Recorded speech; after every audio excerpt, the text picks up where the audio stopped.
नमस्कार, मैं आशीष कुमार। अभी कुछ दिन से पत्रकारिता में एक विवाद चल रहा है। 15 पत्रकारों को, 15 नहीं 14 पत्रकारों को सम्मिलित विपक्ष मतलब इंडिया गठबंधन ने बहिष्कार किया है। और यह एक तरह से देखा जाए तो पत्रकारिता के इतिहास की पहली घटना है जब पूरे विपक्ष ने कुछ पत्रकारों का बहिष्कार किया। उसका आधार यह बताया गया कि ये बायस्ड पत्रकारिता करते हैं और इनकी मान्यता है कि पत्रकार और कवि अस्थायी विपक्ष होता है।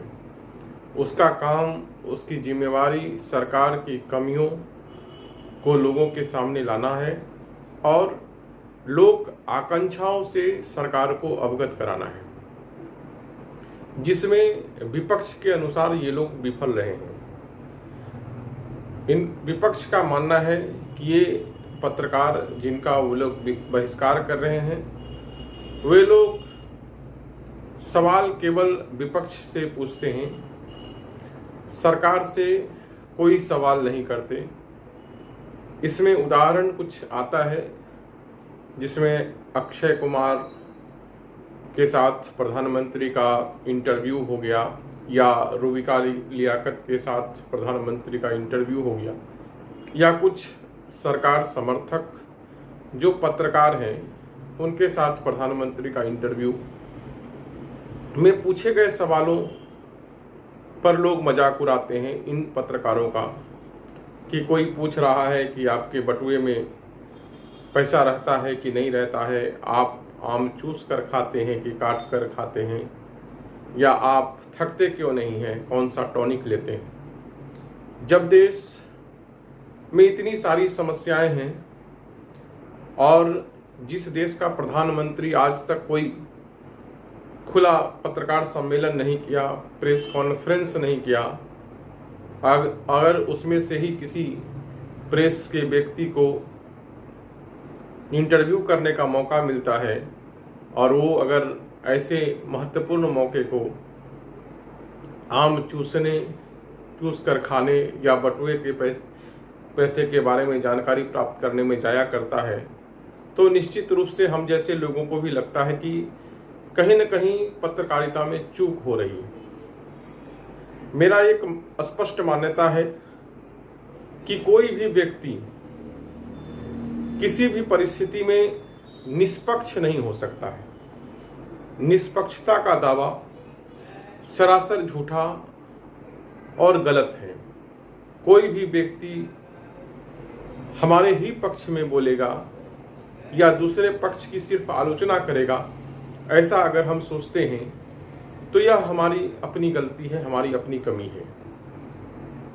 लेकिन इन पत्रकारों पर जो बड़ा आरोप है वह यह है कि यह सरकार के पक्ष में झूठी खबर फैलाते हैं, भ्रम फैलाते हैं। जब देश को जरूरत है कि प्रधानमंत्री का ध्यान मणिपुर जैसे राज्यों में फैल रही उपद्रव की ओर खींचा जाए, तो ऐसे में इनका मौन निश्चित रूप से देश के लिए दुर्भाग्यपूर्ण है। जब किसान सड़कों पर दिन रात बैठे हुए थे, ऐसे में लोकतंत्र के दायरे में रहकर अगर कोई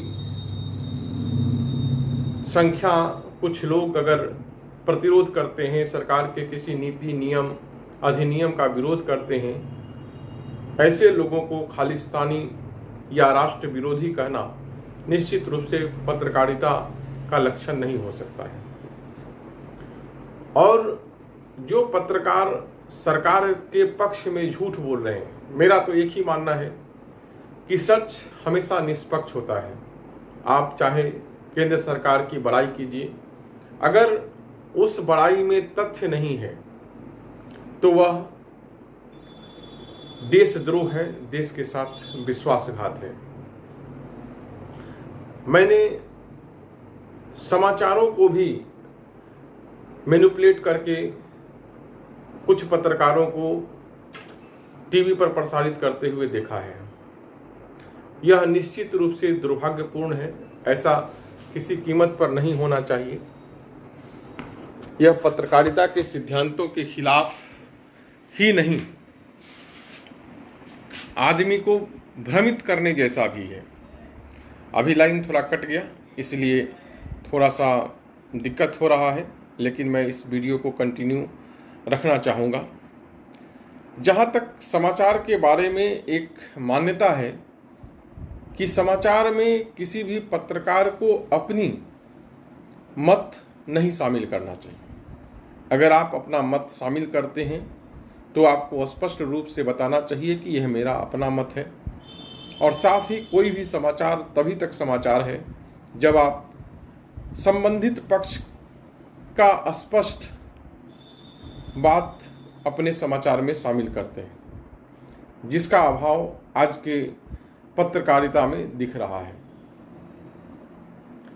मैं तमाम पत्रकारों से यही आग्रह करता हूं कि आप अपनी पक्ष सार्वजनिक रूप से स्वीकार करें या न करें। अगर आप झूठ का समर्थन करते हैं, अगर आप सरकार के झूठ को भी फैलाने में आप सहयोग करते हैं, जैसे यूक्रेन और रूस की युद्ध के संबंध में हमारे पत्रकारों ने, आज भी कई पत्रकार हैं जो इस भ्रम को जनता में बनाए रखना चाहते हैं कि केंद्र सरकार या मोदी जी के प्रभाव में आकर के रूस और यूक्रेन की लड़ाई को कुछ दिनों के लिए रोक दिया था, जिसका खंडन हमारा विदेश मंत्रालय कर चुका है, राजदूत कर चुके हैं। लेकिन उसके बावजूद भी कुछ पत्रकार हैं जो इस माहौल को बनाए रखना चाहते हैं सरकार के पक्ष में कि मोदी सरकार ने इस प्रकार से किया, और यह भी पूर्ण रूप से मोदी जी के पक्ष में जा रहा है, ऐसा मुझे नहीं लगता है। कारण ये है कि अब लोग पूछ रहे हैं, मोदी जी से पूछ रहे हैं कि जब आप यूक्रेन रसिया का युद्ध रुकवा सकते हैं तो मणिपुर में आपका मौन क्यों धारण किए हुए। तो सच हमेशा झूठ पर भारी होता है, चाहे आप किसी भी के पक्ष में बोलें। और यह बात साफ है, सही है कि झूठ की उम्र लंबी नहीं होती है। पत्रकार लोकतंत्र का चौथा पिलर माना गया है। आप सच बोलिए तो सरकार और जनता के बीच जो अस्थायी संवाद सूत्र है उसका माध्यम हमेशा पत्रकार बनते रहे। और अभी इस बात की कमी हम लोग महसूस कर रहे हैं। हमारा ये कहना नहीं है कि आप विपक्ष का साथ दीजिए, हमारा ये नहीं कहना है कि आप सरकार का सिर्फ आलोचना करिए, लेकिन मैं यह जरूर आपसे अपेक्षा करता हूं कि आप सरकार के पक्ष में ही बोलिए, लेकिन वह सच होना चाहिए। कम से कम हम जैसे करोड़ों लोग जो इस बात को पहले मानते थे कि अगर कोई बात टीवी में आ गई है, न्यूज़ में आ गई है, समाचार पत्र में छप गया है, तो उसके असत्य होने की कोई संभावना नहीं। मुझे याद है जब मैं पढ़ाई करता था तो कुछ बड़े बुजुर्ग कहते थे, गार्जियन कहते थे कि पेपर पढ़ो, इससे भाषा अच्छी होती है। उसमें खासकर आपका इंडियन एक्सप्रेस का नाम आता था, जनसत्ता का नाम आता था, द हिंदू का नाम आता था, कि जिसमें लोग ये कहते थे कि अगर तुम IAS UPSC की तैयारी कर रहे हो या कोई बड़ी प्रतियोगी परीक्षा की तैयारी कर रहे हो जिसमें समसामयिक विषयों पर कोई सवाल रहने वाला है, अगर ऐसे किसी विषय की तुम तैयारी कर रहे हो तो तुमको इन समाचार पत्र का अध्ययन करना चाहिए, जिसमें एक प्रतियोगिता दर्पण इस प्रकार का भी पत्रिका था। लेकिन अब लोग ये कह रहे हैं कि अगर तुमको अपनी भाषा खराब करना है तो आप अब न्यूज़पेपर पढ़ो। उसमें ना हिंदी की कुछ खासियत है, न हिंदी भाषा सुधारने की कुछ अपेक्षा कर सकते हैं। कई जगह तो बम्बैया लैंग्वेज भी इस्तेमाल किया जा रहा है। अंग्रेजी में भी वही हालत है कि आप अपने ज्ञान को बढ़ाने की स्थिति में नहीं है। कम से कम भाषा में कुछ सुधार होगा, ऐसी स्थिति तो हमको महसूस नहीं हो रहा है। और पत्रकारिता को लेकर के बहुत आमजन में यह स्वभाव है, मेरे मन में भी ये सवाल है कि हम सब निष्पक्ष पत्रकारिता की अपेक्षा करते हैं और उम्मीद करते हैं कि आप हमारी बात, सरकार की बात, पक्ष की बात, विपक्ष की बात, सबको एक माध्यम देंगे, सबको पहुंचाएंगे। जनता में जिस प्रकार एक समय हम लोगों को पता चला कि जब आज़ादी की लड़ाई में प्रेस नहीं, सरकारी प्रेस साथ नहीं दे रहा था, तो लोगों ने छोटे छोटे पंपलेट, छोटे छोटे समाचार पत्र निकालना शुरू किए। उसी का स्वरूप आज बदलकर यूट्यूब के रूप में हमारे आपके समक्ष आया है। अब हालात ऐसे बदल गए हैं कि प्रधानमंत्री को भी यूट्यूब चैनल खोलना पड़ रहा है। यह जो मेन स्ट्रीम का, जो मुख्य धारा का जो पत्रकारिता है, उसके लिए यह भारी बेइज्जती का सवाल है कि जो प्रधानमंत्री अपना चैनल 2007 से चला रहे हैं यूट्यूब पर, आज उनको क्यों ऐसा लगा कि उन्हें खुद सामने आकर के अपने चैनल का प्रचार प्रसार करना होगा और उन्हें जनता से कहना होगा कि हम जो बात बोलेंगे वो ज़्यादा ऑथेंटिक होगा। आज अगर आप यूट्यूब पर व्यूअरशिप देखिएगा तो कई मुख्य धारा के जो समाचार पत्र हैं या टीवी है, उसका व्यूअरशिप इतना कम है एक आम पत्रकार, स्वतंत्र पत्रकार की अपेक्षा, कि ऐसा फील होता है कि इन जो मीडिया घराने हैं इनको भी सोचना चाहिए कि आखिर लोग हमसे क्यों विमुख हुए जा रहे हैं।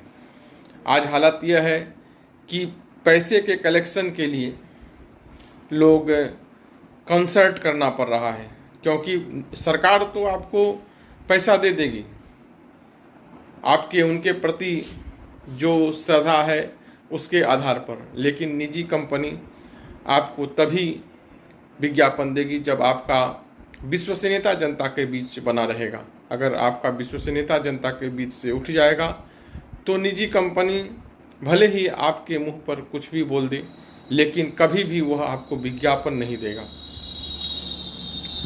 प्रेस को स्वतंत्र कहने के लिए, स्वतंत्र खुद को स्थापित करने के लिए कहते हैं कि अगर आप स्वतंत्र हैं तो स्वतंत्र दिखना भी चाहिए। आजकल कुछ रूबिका लियाकत जैसी पत्रकार भी हैं, वो साफ कहती है कि मैं निष्पक्ष नहीं हूँ।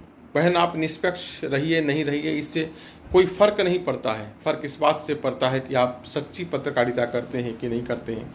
मेरा एक ही मानना है कि अगर आप सच बोल रहे हैं, चाहे वह किसी के पक्ष में दिखे, वही निष्पक्ष पत्रकारिता है। अगर आप किसी के पक्ष में भ्रम फैला रहे हैं, अगर किसी के पक्ष में आप सत्य बोल रहे हैं, तो आप समझिए कि आप देश के साथ विश्वासघात कर रहे हैं। आप कुछ भी कर रहे हैं, लेकिन पत्रकारिता नहीं।